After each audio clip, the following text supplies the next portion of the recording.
चलिए हम लोग संविधान देख रहे थे। संविधान में कई सारी चीज़ें आपको बता चुके हैं। लास्ट में आपको संशोधनों के बारे में बताया था, अमेंडमेंट्स। अब एक और इसमें एक छोटा सा टॉपिक आता है कि हमारे संविधान में जो संवैधानिक पद है या राजनीतिक पद भी होते हैं, तो उसमें एक वरीयता होती है, प्रेसिडेंस होता है।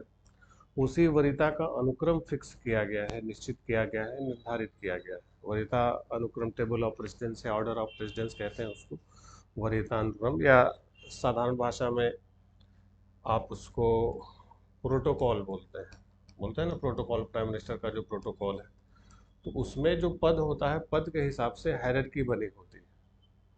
जैसे कॉलेज में होगा ना कि वाइस चांसलर है तो उसके अंडर में डीन है, तो उसके अंडर में हेड ऑफ डिपार्टमेंट्स है, तो उसके अंडर में प्रोफेसर है, तो उसके अंडर में एसोसिएट प्रोफेसर है, तो उसके अंडर में असिस्टेंट प्रोफेसर है। तो पूरा हायरार्की एक बनी हुई है। तो इसमें कौन किसका सीनियर सीनियर है, कौन किसका जूनियर है, ये पूरा मेंशन है। तो हर एक जगह पर वरीयता यानी जो प्रेसिडेंस है वो मेंशन की जाती है। तो उसी तरीके से हमारे संविधान में, हमारी राजनीतिक व्यवस्था में, हमारी संवैधानिक व्यवस्था में कि एक प्रेसिडेंस मेंटेन किया गया है, एक वरीयता को मेंटेन किया गया है कि सबसे ऊपर कौन है। या जब बैठक होगी, मीटिंग होगी, पता चला सारे बड़े बड़े लोग बैठे हुए हैं, तो सबसे आगे कौन बैठेगा, सेंटर में कौन बैठेगा, कौन दूसरे नंबर पर आएगा, कौन तीसरे नंबर पर आएगा, चौथा, पांचवा। अब पता चला कार्यक्रम चला, राष्ट्रपति जी पहले आगे बैठे हुए हैं, बाकी लोग टहल रहे हैं, मंत्री जी लोग। भाई राष्ट्रपति पहले आगे, मंत्री जी बाद में आए तो ये गलत होगा। मंत्री जी पहले आके बैठे रहे, राष्ट्रपति जी क्या होंगे, बाद में आएंगे। तो प्रोटोकॉल यही है कि राष्ट्रपति किसी का स्वागत करने नहीं जाएंगे। वो लोग राष्ट्रपति का क्या करेंगे, स्वागत करेंगे। जब वो आएंगे तो राष्ट्रपति जी का जब एंट्री होगी तो वो लोग क्या होंगे, खड़े होंगे। जब जाना भी होगा तो पहले कौन निकलेगा, राष्ट्रपति निकलेंगे, बाद में फिर धीरे धीरे करके सारे लोग निकलेंगे। बैठक होगी तो सेंट्रल पोजीशन पर कौन बैठेगा, उसके बाद कौन बैठेगा, उसके बाद कौन बैठेगा। तो इसका पूरा एक प्रोटोकॉल बना हुआ है कि कौन किसका स्वागत करेगा, कौन किसका स्वागत नहीं करेगा। तो उसमें हायरार्की पूरी लिखी गई है कि पहले नंबर पर कौन है, दूसरे नंबर पर। आप हायरार्की पूरी लंबी चौड़ी है, तो पूरा नहीं, 11-12 तक आपको हम बताएंगे। समझ गए? तो प्रोटोकॉल में कौन सबसे बाद पहले आता है, उसके बाद दूसरा, तीसरा, चौथा। ठीक है, उसका पूरा सीक्वेंस बना हुआ है। और वो वरिष्ठता के आधार पर, सीनियरिटी के आधार पर उसको मेंशन किया जाता है। ठीक, तो लिख लीजिए, वरीयता अनुक्रम, टेबल ऑफ प्रेसिडेंस, वरीयता अनुक्रम या ऑर्डर ऑफ प्रेसिडेंस, PRECEDENCE, वरीयता अनुक्रम। ठीक है, तो ये जो वरीयता अनुक्रम है, ऑर्डर ऑफ प्रेसिडेंस, या इसी को ब्रैकेट में लिख लीजिए, बोलते हैं प्रोटोकॉल। ब्रैकेट में इसी को क्या बोलते हैं, प्रोटोकॉल।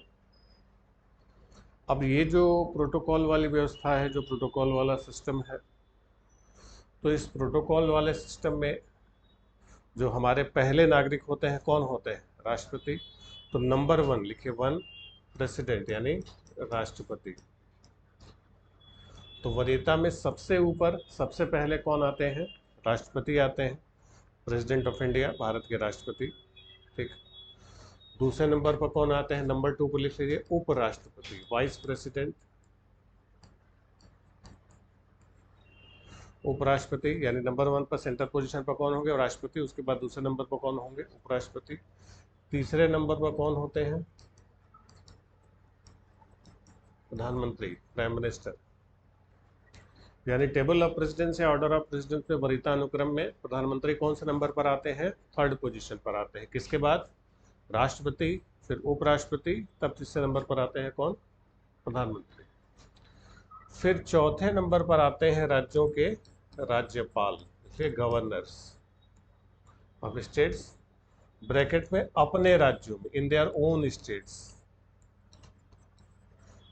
अपने राज्य में। जैसे यूपी के राज्य में, यूपी में कोई फंक्शन चल रहा हो, बिहार का राज्यपाल आ जाएगा, तो वो 4 नंबर पर नहीं रहेगा। 4 नंबर पर कौन रहेगा, यूपी वाला। बिहार वाला मान लिया कोई अदर स्टेट का आता है तो उसके लिए अलग व्यवस्था, अलग, अभी उसके बाद में नंबर आएगा। तो राज्यपाल अपने अपने राज्यों में आते हैं, वो कौन से नंबर पर आते हैं, चौथे पर। पांचवें पर आते हैं, लिख लिए, पूर्व प्रधानमंत्री, फॉर्मर प्राइम मिनिस्टर।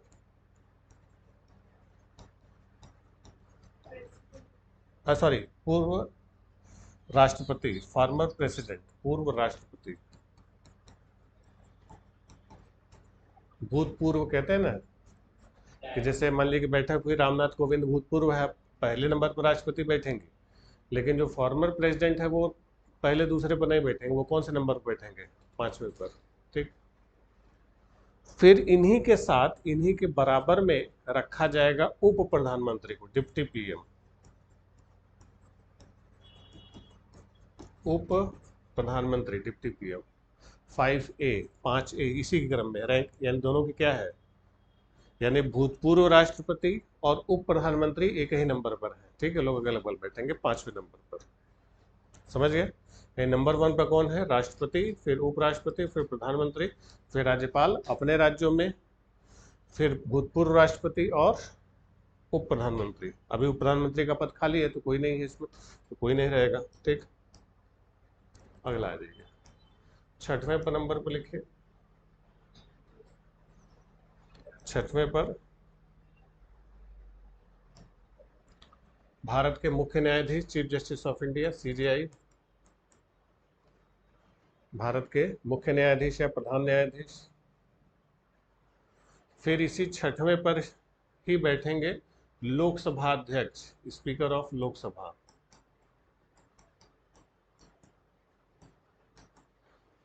तो भारत के प्रधान न्यायाधीश और लोकसभा अध्यक्ष किस नंबर पर बैठेंगे? 6वें नंबर पर बैठेंगे। ठीक है, लोकसभा स्पीकर। और कौन? राज्यसभा के सभापति तो उपराष्ट्रपति होते हैं, आगे चले जाते हैं। लोकसभा स्पीकर किस नंबर पर बैठेंगे? वो 6वें नंबर। फिर 7वें नंबर पर लिखिए, 7th पोजीशन। 7वें नंबर पर रहेंगे भारत के केंद्रीय कैबिनेट मंत्री। ठीक है, cabinet ministers of government of India, केंद्रीय कैबिनेट मंत्री, सेंट्रल कैबिनेट मिनिस्टर भी या यूनियन कैबिनेट मिनिस्टर आप लिख सकते हैं, केंद्रीय कैबिनेट मंत्री, यूनियन कैबिनेट मिनिस्टर या cabinet minister of government of India. ठीक।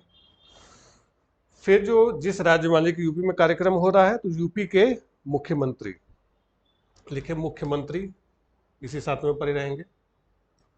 मुख्यमंत्री ब्रैकेट में अपने राज्य में, with in their respective states. अब ऐसा नहीं कि बिहार का चीफ मिनिस्टर यहाँ पर आएगा तो वो भी 7वें नंबर पर बैठेगा, वो नहीं बैठेगा, उसके लिए अलग पोजीशन बनाई गई। ठीक है, यानी मुख्यमंत्री अपने राज्यों में कौन से नंबर पर बैठते हैं? कैबिनेट मिनिस्टर, मैंने मुख्यमंत्री समझ लिया, कैबिनेट मिनिस्टर के बराबर का दर्जा रखता है।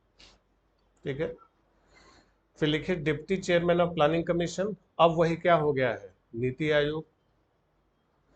लिखिए नीति आयोग के उपाध्यक्ष डायरेक्ट लिखिए, प्लानिंग कमीशन हटा दीजिए। नीति आयोग के उपाध्यक्ष, deputy chairman of NITI Aayog, क्योंकि नीति आयोग का चेयरमैन कौन होता है? Prime minister. तो नीति आयोग के कौन होंगे? उपाध्यक्ष होंगे, डिप्टी चेयरमैन। ठीक। फिर इसके बाद फॉर्मर प्राइम मिनिस्टर, इसी 7वें में उप प्रधानमंत्री। अरे उप का है, पूर्व पूर्व प्रधानमंत्री, जैसे एच डी देवगौड़ा, मनमोहन सिंह। तो जो फॉर्मर प्राइम मिनिस्टर होते हैं, भूतपूर्व प्रधानमंत्री, ये भी कैबिनेट मिनिस्टर के बराबर का स्टेटस पाते हैं। ठीक। फिर बताया था कि लोकसभा में जो नेता प्रतिपक्ष होता है उसको भी कैसा दर्जा होता है? कैबिनेट मिनिस्टर का। राज्यसभा में, ठीक है, लिख लीजिए, लोकसभा और राज्यसभा में नेता प्रतिपक्ष, leader opposition in Lok Sabha and Rajya Sabha. Lok Sabha और राज्यसभा में नेता प्रतिपक्ष, leaders opposition in Lok Sabha and Rajya Sabha. तो लोकसभा और राज्यसभा के नेता प्रतिपक्ष ये भी किस नंबर पर आएंगे? तो 7वें का दायरा बड़ा है। 7वें में कौन कौन आता है? केंद्रीय कैबिनेट मंत्री, राज्यों के मुख्यमंत्री अपने राज्य में, नीति आयोग के उपाध्यक्ष, भूतपूर्व प्रधानमंत्री जितने भी होंगे, 3-4 लोग हैं, सब इसी पर आएंगे। ठीक है, और नेता प्रतिपक्ष राज्यसभा और लोकसभा। ठीक। फिर 7 का अलग से बनाया गया है भारत रत्न अवार्डी को, यानी जिसको भारत रत्न पुरस्कार मिला सचिन तेंदुलकर, वो कौन से नंबर बैठेंगे? 7वें नंबर पर। यानी ये भी एक तरीके से कैबिनेट मंत्री के बराबर है। जैसे आपको बताया था कि जो भारत रत्न है ये पुरस्कार नहीं है, ये सम्मान है, रिस्पेक्ट है, प्रोटोकॉल में सुविधाएं मिलती। तो भारत रत्न अवार्डी के कैबिनेट मिनिस्टर के बराबर की सुविधा पाता है, समझ लीजिए वो। ठीक है, तो जो बैठक होगी तो वो इन लोगों के साथ बैठेंगे। ठीक है, वो नीचे नहीं बैठेंगे, पीछे नहीं बैठेंगे। क्लियर? तो अच्छी पोजीशन मिलती है उनको। समझ गए? तो 7 का दायरा थोड़ा सा बटा है, इसी सातों में ये बना के किसको दे दिया गया है, भारत रत्न के जो होल्डर्स है। फिर 8वां नंबर लिखिए।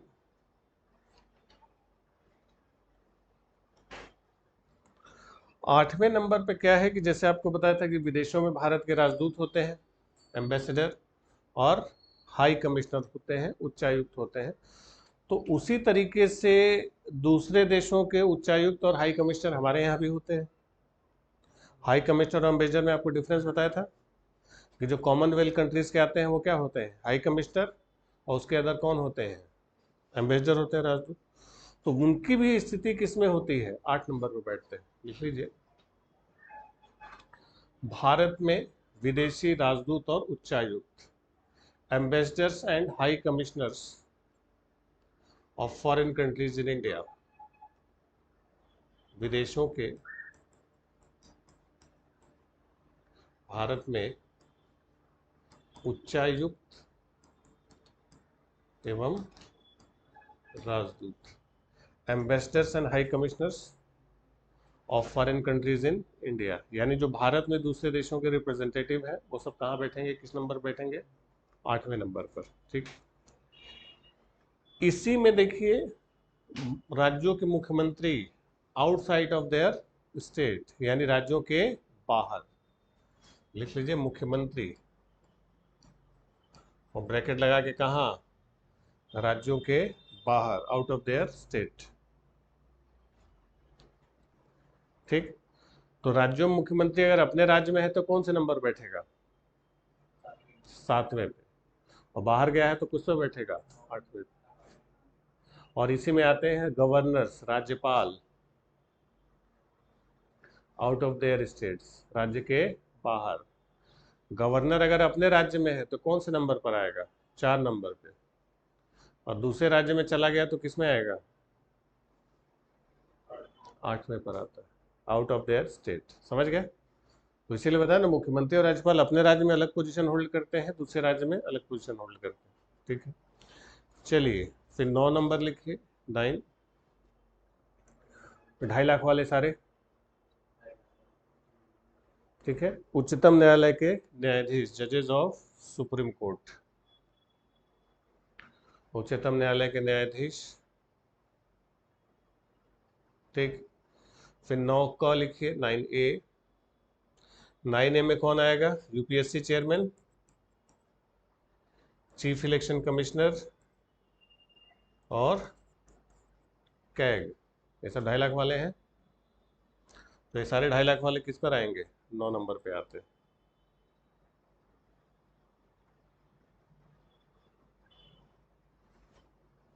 तो 9 नंबर पे कौन कौन है, उच्चतम न्यायालय के न्यायाधीश, chairman UPSC, chief election commissioner और कैग, नियंत्रक और महालेखा परीक्षक, ये सब कौन नंबर पे आते हैं, 9 नंबर। अरे 9A, वही 9 के बराबर ही हो गया। चलिए अब आइए 10 नंबर।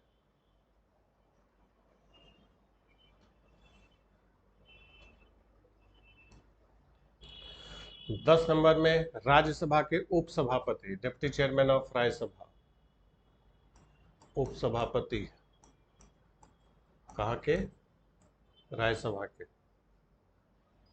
ठीक, 10वें पर ही है राज्यों के उप मुख्यमंत्री, डिप्टी सीएम, सॉरी हाँ डिप्टी सीएम,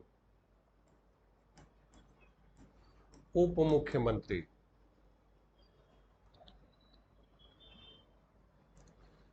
लोकसभा के उपाध्यक्ष, डिप्टी स्पीकर ऑफ लोकसभा, यानी राज्यसभा के उपाध्यक्ष और लोकसभा के उपाध्यक्ष दोनों 10 नंबर पर आते हैं। ठीक है, योजना आयोग के सदस्य, योजना आयोग तो अब खत्म हो गया, यानी कौन हो जाएगा, नीति आयोग के सदस्य, मेंबर्स ऑफ नीति आयोग।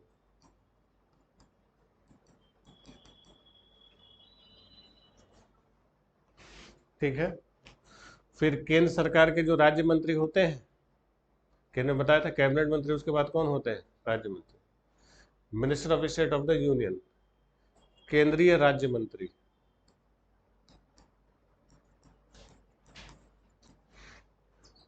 केंद्रीय राज्य मंत्री। तो ये सब कितने नंबर पर आते हैं? 10। फिर आइए 11।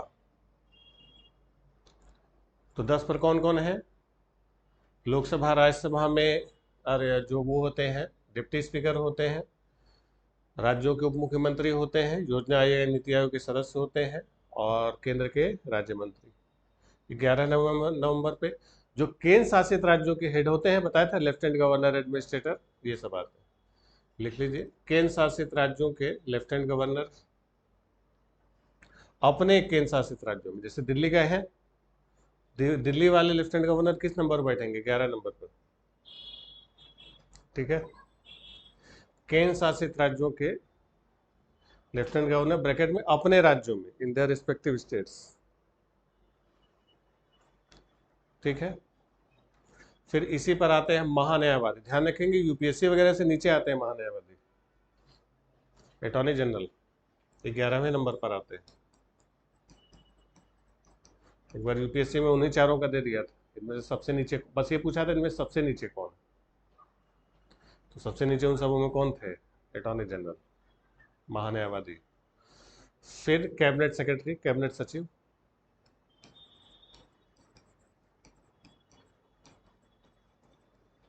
ये समझ लीजिए सबसे बड़ा आईएएस यही होता है देश का। आईएएस में सबसे ऊपर कौन होता है? कैबिनेट सेक्रेटरी होता है। यानी अगर 21-22 साल में आप आईएएस बने तो रिटायर होते तक आप क्या बन जाएंगे? Cabinet secretary. आईएएस में सबसे बड़ा पद यही होता है, कैबिनेट सेक्रेटरी। सबसे शक्तिशाली पद यही होता है। मोस्ट पावर, मतलब देश का सबसे शक्तिशाली ऑफिसर कोई है अगर है सिविल सर्विसेज का, तो वो कौन होता है? कैबिनेट सेक्रेटरी होता है।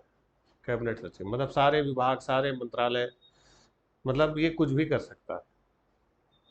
ठीक है, तो सारे अधिकारी इनका हाथ पैर जोड़ते रहते हैं। ये जहाँ जाएगा इसको समझ लीजिए राजा की तरीके से स्वागत होगा, किसी विभाग में, किसी मंत्रालय, सेना हो, क्योंकि सारा मामला घूम फिर के कहाँ जाता है? यहीं जाता है। कुछ भी हो जाए, चाहे विदेश मंत्रालय, होम मिनिस्ट्री, फाइनेंस, सब। तो जितने यूपीएससी की परीक्षा में जितने अफसर होते हैं ना, आईएएस, आईपीएस, आईएफएस, सब, सबका बॉस अकेला यही होता है। कितने साल में? ये सबसे ऊपर का पद है तो सबसे लास्ट में जाएगा। बुढ़ापे में जाएंगे, जवानी में नहीं जाएंगे। तो वो तब होगा कि जब बहुत कम उम्र में आईएएस बने, तब वहां तक पहुंच सकते हैं। किसी भी इवेंट सेक्रेटरी का भी पद बहुत बड़ा होता है। कैबिनेट सेक्रेटरी तो बहुत बड़ा हो गया। किसी भी राज्य में भी अगर अगर कोई सेक्रेटरी बन गया, सचिव भी बहुत बड़ा पद होता है। सचिव वो पंचायत वाला सचिव जी नहीं, ये आईएएस वाले सचिव होते हैं। उनके आगे किसी अफसर की कुछ नहीं चलती। जैसे हम लोग के एक दो दोस्त हैं डिफेंस में, अब सोचिए एक सेक्रेटरी, किसी भी डिपार्टमेंट, किसी सेक्रेटरी का फोन आ गया कि हमको संगम जाना है स्नान कराने के लिए, तो पूरा मजमा लग जाएगा राज्य का, मतलब जिले का। पूरा प्रशासन लग के उनको स्नान कराएगा, संगम में नहलाएगा धुलाएगा, पूरा संगम में स्नान कराएगा, सब सरकारी खर्चे पर। बढ़िया से उनका स्वागत, आवा भगत, खिलाना पिलाना, कि सेक्रेटरी आए किसी डिपार्टमेंट के। तो स्टेट के सेक्रेटरी पावरफुल होते हैं, ये तो कैबिनेट सेक्रेटरी ये सबसे बड़ा होता है, सबका दादा होता है एक तरीके से। ये सबसे शक्तिशाली पद होता है कैबिनेट सचिव। भारत में सिविल सर्विसेज का सबसे बड़ा अधिकारी यही होता है, इससे बड़ा कोई नहीं। ठीक है, सब अल्टीमेटली यहीं जाएंगे, हालांकि यहाँ तक बहुत रेयर पहुँचते हैं। ठीक है, चलिए, तो ये किस नंबर पर होता है? 11वें नंबर पर। 12वें नंबर पर लिख लीजिए कौन होगा?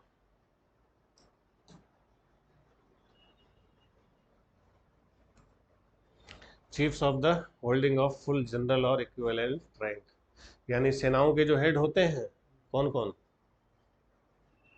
एयर चीफ मार्शल, नेवी में एडमिरल होता है, और एयरफोर्स में क्या होता है? Air chief marshal. और एक नया पद बनाया गया है क्या? सीडीएस आपने सुना होगा, chief of the defence staff. तो आर्मी स्टाफ को क्या बोलते हैं? आर्मी स्टाफ का हेड कौन होता है? जनरल, रैंक होती है जनरल की रैंक। एयर का एयर चीफ मार्शल।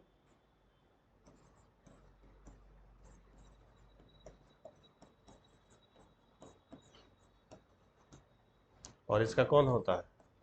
एडमिरल। बताया ना, नेवी का सबसे बड़ा अधिकारी कौन होता है? एडमिरल, आर्मी का जनरल, और एयरफोर्स का एयर चीफ मार्शल। ठीक है, तो ये क्या है? अपने अपने क्षेत्रों के ये हेड है। नेवी का चीफ तो ये है, और इन सब के ऊपर अब किसका पद बना दिया गया है? सीडीएस का।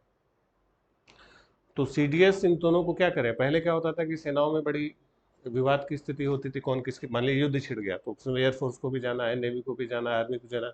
अब तीनों अपना अपना रवैया अपनाएंगे, तीनों को मैनेज कौन करेगा? सीडीएस करेगा। एयरफोर्स वाला अपने चलाएगा, आर्मी वाला अपने लेके जाएगा, नेवी वाला कहेगा नहीं, सब अपने अपना महत्व दिखाते हैं।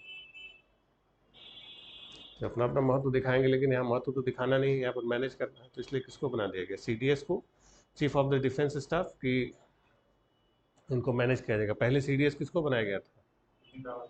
बिपिन रावत को बनाया गया था, आर्मी से थे वो, हालांकि हेलीकॉप्टर क्रैश में उनकी मौत हो गई। तो ये तीनों और ये सीडीएस ये किस नंबर पर आते हैं? 12 नंबर पर। ठीक, हालांकि रैंक बहुत सारे हैं, लेकिन हम लोग बस इतना ही देखेंगे, 12 तक ही देखेंगे, क्योंकि है बहुत लंबा। Air chief marshal, air chief marshal कहते हैं। और नेवी में कौन होता है? Admiral, rear admiral, vice admiral, finally admiral बनता है। और आर्मी में जनरल होता है, उसके नीचे कौन होता है? लेफ्टिनेंट जनरल, उसके नीचे मेजर जनरल, उसके नीचे ब्रिगेडियर, उसके नीचे कर्नल, उसके नीचे लेफ्टिनेंट कर्नल, उसके नीचे कौन होता है? मेजर, उसके नीचे कैप्टन, उसके नीचे लेफ्टिनेंट। रैंक वैंक नहीं पढ़ा होगा तुम लोग ने? तो सब हैं, सबका रैंक पूरा हायरार्की है सबकी, सबकी रैंक होती है, और इस सबके इक्विवेलेंट।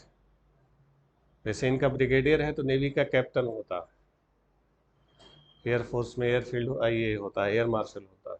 पूरी इक्विवेलेंट रैंक। इसलिए हम लोग एनसीसी में थे तो उसमें यही सब आता था।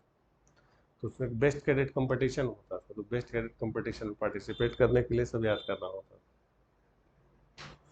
तो हमको स्टेट लेवल पर सिल्वर मेडल मिला था उसमें, बेस्ट कैडेट में दूसरे नंबर पर थे नैनीताल में। है, उससे पूरा याद था, पूरा रैंक नीचे से। ठीक है, तो इतना हम लोग याद कर लेते थे कि सब वैसा याद कर, तुम लोग की तरह याद करना नहीं, याद करने को बताया था ना कैसे याद किया जाता है। 10 बार लिखो, 1 घंटा लगेगा, इन सबका 10-10 बार लिख लो, एक एक रैंक, सब याद हो जाएगा, कभी नहीं भूलोगे। एक बार जम के लिख दिए ना। वैसे अब ये थोड़ी था कि हमें ये पढ़ाना है, वो तो वो जल्दी खत्म हो गया, हमको चलो इसको पढ़ा दे, फिर ये आया तो फिर अचानक से नहीं, पुरानी अंदर की आत्मा जाग जाती कि ले आओ तो बता ही देते। तो बहुत सारा होता है ना, पड़ा रहता है कहीं कोने में, कभी निकलता ही नहीं। ये रैंक तो पहली बार हमें लग रहा है, पहले तो लोग कभी नहीं बताए होंगे रैंक, कभी नहीं। वो तो ऐसे अचानक से हमको ले बता देते, तुम लोग रैंकिंग बहुत लंबी चौड़ी होती। तो वैसे सबका तो आपको लगता है ना कि याद नहीं किया जा सकता, कैसे याद होगा? कुछ नहीं होता, याद करना तो बहुत आसान है। बैठिए तो लिखिए उसको, 1 बार, 2 बार, 3 बार, 4 बार, 10-11 बार आते आते तो एक एक स्पेलिंग और सब दिमाग में उसका रैंक का तस्वीर बनने लगेगा, फोटो आने लगेगी दिमाग में, फोटो बन जाएगी उसकी याद। तो दिखाई देने लगेगा कि अच्छा ये जनरल था, इसका चेहरा ऐसा था, उसका चेहरा पतला था, उसका हरे रंग की टोपी थी, कॉलर में ये था। लिखते नहीं हैं आप लोग ना, समस्या यही है। मेहनत नहीं करते हैं, सोचते बैठे बैठे सारा काम हो जाए। नहीं, मजा तो हम पढ़ने में तो मजा आता है, लेकिन मेहनत, पढ़ाई का मतलब क्या है? मजा तो लेना नहीं। कोई भी चीज तैयार करनी है, तैयार करने का यही तरीका है कि उसको 10 बार लिख जाएगी, अपने आप खत्म हो जाएगा। ठीक है, तो ये चीजें है, इसलिए आपको बता रहे हैं कि आप लोग मेहनत नहीं करते। मेहनत का मतलब है कॉपी खोल के बैठे हुए बैठे हुए, उसमें सो जाएंगे, फिर याद आएगा अच्छा पढ़ रहे हैं, फिर सो जाएंगे। बता ना, सब लाइब्रेरी जो फैशन चला हुआ है लाइब्रेरी का आजकल ऐसे ही चलता है, 8 घंटा 10 घंटा सब लाइब्रेरी में बैठते हैं सब, और तैयारी कर रहे हैं एसएससी का। एसएससी की तैयारी 2 घंटे की औकात नहीं है एसएससी की। अगर 4 से 5 घंटा आप रेगुलर पढ़ रहे हैं, मतलब पढ़ने की तरह पढ़ रहे हैं, तो आप यूपीएससी की तैयारी कर रहे हैं।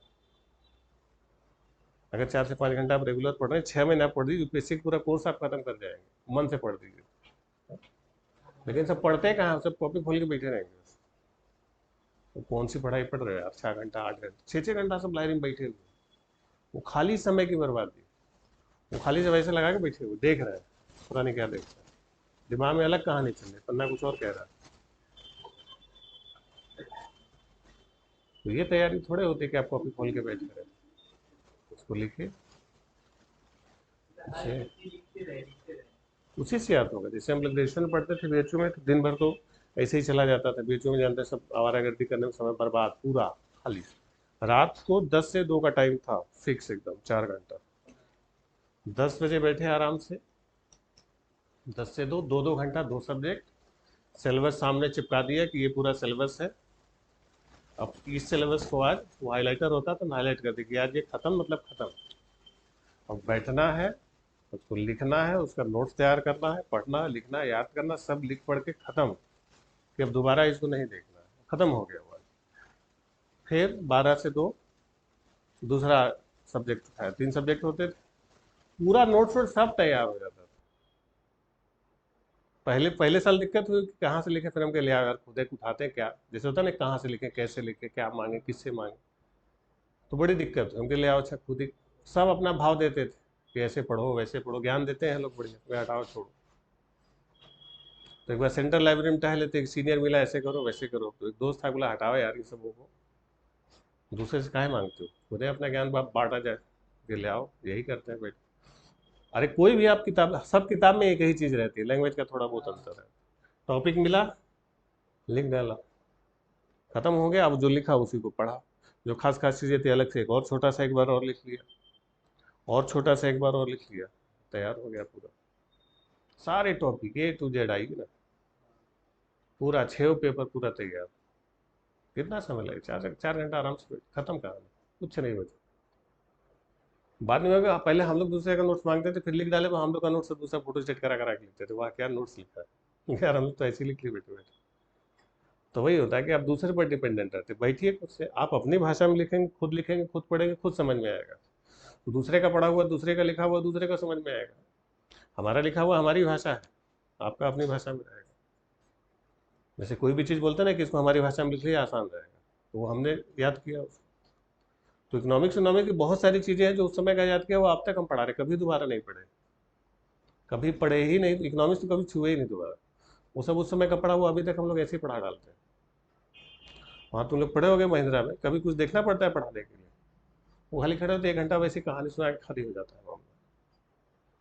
दिन भर में 6 6 8 8 घंटा हम लोग खाली बोल के काम चला लेते हैं। तो वो इसीलिए होता है कि वो सब कुछ ऐसा नहीं कि ऐसे एक बार ऐसे बैठे और याद हो गया। गंगा का ड्रेनेज सिस्टम हर कॉपी के रफ पेज पर आगे पीछे ऊपर नीचे 20 20 जगह लिखा हुआ मिलता था। पूरा कर्णप्रयाग, रुद्रप्रयाग, नंदप्रयाग, देवप्रयाग कम से कम 150 बार लिखा होगा हर कॉपी में। जहाँ बैठे पहले खींच खाच के याद कर लो यार, पहले खत्म हो जाए दोबारा। तो उसको बार बार लिखे, बार बार याद करिए। टेबल ऑफ प्रेसिडेंट ऐसा नहीं, आप बैठेंगे तो एक दिन में याद हो जाएगा।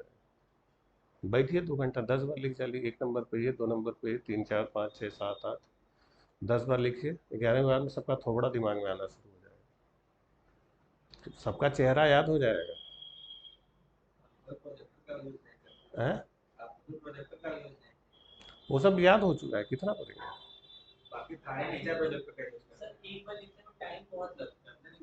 क्या करोगे टाइम का?